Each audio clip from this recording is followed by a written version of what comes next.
Today we're going to be making pork katsu with curry.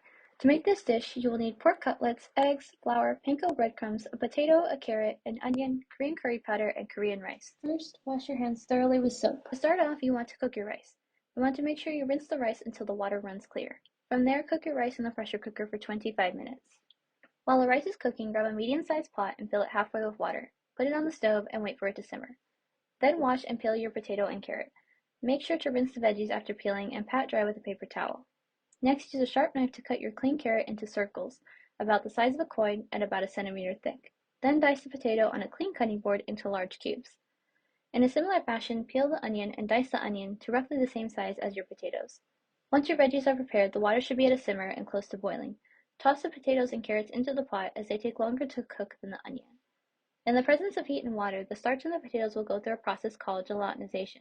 When this occurs, the glucose molecules are separated and the starch granules are dissolved, resulting in the swelling of the granule.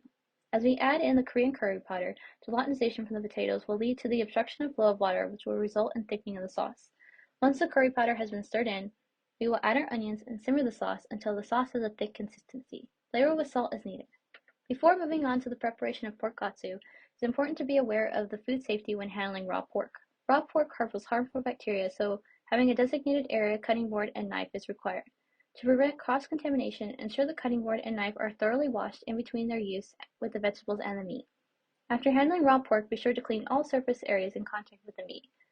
To begin, trim any excess fat on the pork using a knife.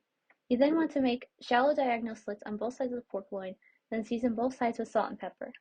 It is time to bread the pork loin. Crack 2 eggs into the bowl and whisk the eggs until they are beaten. Then coat both sides of the pork loin with flour, followed by the whisked egg. Finally, in the panko breadcrumbs.